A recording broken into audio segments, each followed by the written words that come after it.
Hello everyone, my name is Thomas and this is my channel. This channel is designed to talk about everything LGBT. I myself am part of that community, so I think it's important to have someone to talk about that stuff with. For this video, I've decided to kind of follow what a few other YouTubers have been doing, and I'm going to be naming 5 trends that should be left behind in 2016, but for this version it's going to be things related to LGBT. The first trend I think should be gone is homophobia. The fact it's still here is kind of confusing. Like, everyone tries to say, oh, we're all equal now, homophobia doesn't exist anymore. What planet are you living in? Like, really? It doesn't exist? I don't know, I just don't know. I definitely think it still exists and it needs to go, okay? Let me give you an example for me. I think there's a lot of homophobia that exists in schools. I had a conversation with people in my school and they said, well, it doesn't matter if you're gay, as long as you don't do anything to me. I was looking at them like, I was thinking, oh my god, like, that is still rude. That is not really you being okay with it. That's like you saying, oh, don't make me feel uncomfortable. But at the end of the day, like, most females are not coming for you, so neither would we. Like, you're not that cute. You're not that cute, okay? Let's just stop it there. Point blank and the period, you're not that cute. And I think a lot of it is to do with how boys are brought up. Boys are brought up to maintain this sort of like masculinity. And I think because a lot of us LGBTs are quite feminine, they don't like that, they're not used to it. I think parents should sort of raise their kids to have an open mind about things, have a conversation and tell them like, everyone's the same, like you shouldn't have these ignorant views still. Second trend that I think we should ditch in 2016 is stereotypical representations of LGBTs in the media today. Oh, there's so much I could say. Representation of us is very limited, and what you do see of us is very like typical of what we're supposed to be. Like, if you've studied media, you'll know what the queer theory is. A lot of us are shown to be that still. Some shows portray us in a variety of different ways, like RuPaul's Drag Race. Who else? Orange is the New Black. Orange is the New Black done it great. I mean, I know there was no males in it, but what they did for transgender and lesbian and bisexual women in particular was really great. Like, I was watching it and I was like, wow, some of this stuff is so like groundbreaking. It just makes me think like, why can't other mainstream TV shows and stuff do it like that as well? Because Orange is the New Black was still like a really big success, and it still is. Like, loads of people watch the show. It's one of the main shows that attracts people to Netflix.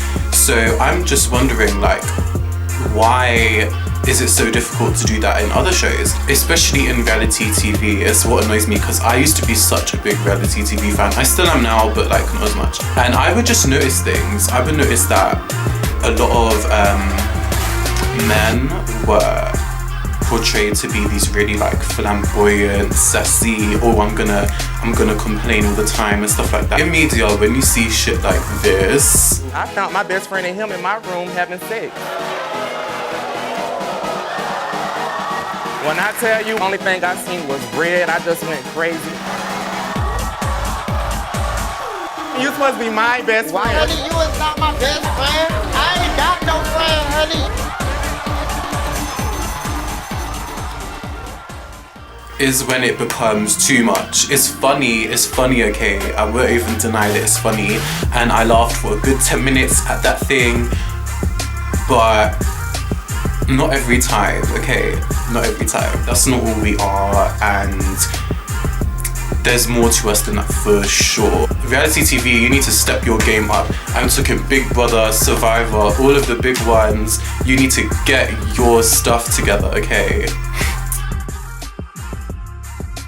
Okay, so the third trend that definitely needs to die in 2016, it kind of links to the second one, but it is underrepresentation of LGBTs in the media. From what I've noticed, we're barely around, especially in, like, once again, especially in reality TV. I've actually joked around with it, about this with some people, but I still think it's a serious topic.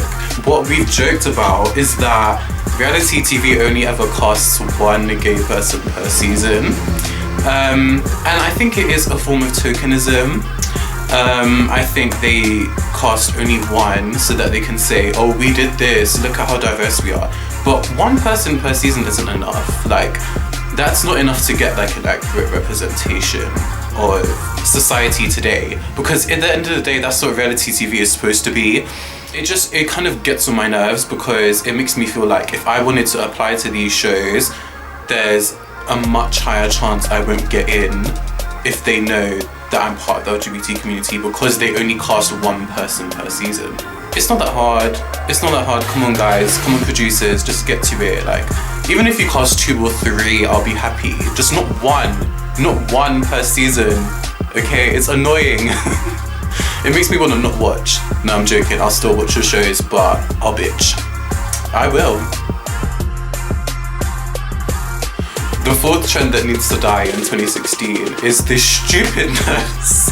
The stupidness that is heterosexual Pride Day. When I heard this the first time, I was like, I was shocked. I was like, why are they trying to make this a thing?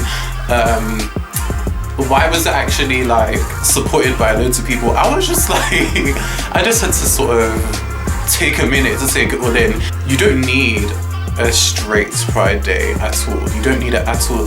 Like, listen, okay, we have Gay Pride Day because after everything we've been through, we get to celebrate the fact that we're now slightly more accepted in society, and we're more independent, and we're not we don't have to hide anymore. Like, it's a day where you don't have to hide and you get to be proud of who you are. Straight people never went through the same struggle. They've had like tons of privilege, and they still do. You can link it back to my previous points about representation in the media. You have the rest of the year apart from Black History Month. You have the rest of the year. As simple as that. Let it go. Let us have our moment. Stop trying to take it from us. Stop trying to be petty. Trying to be real petty today, and I don't appreciate it. So leave that in 2016. Goodbye. Bye, Felicia. The final trend that I think needs to be left behind in 2016 is the whole debate about gender. I've seen loads of videos on YouTube of like men basically sort of laughing at the fact that they want to identify with a unique gender, and I just don't understand. Like, it's not them saying, oh, I'm this gender, it doesn't affect you. Like, is it physically hurting you? Like, do you want to tell me, do you need to go and see a doctor because they said that? Because I just don't understand why people are so extra. These men are so extra. I just can't. It's so extra. Like, why? Just leave it alone. Let them live their life, okay? And just stop trying to cause arguments where they're just completely not needed. Okay, guys, so that was my 5 trends that should be ditched in 2016. Like, take this warning, guys, because I don't want to have another year of complaining about society. No, I'm over it now. So, guys, you need to just fix up. Listen to what I've said and just soak it all in, okay? So yeah, thank you for watching, and I hope you all have a good night. Bye, guys.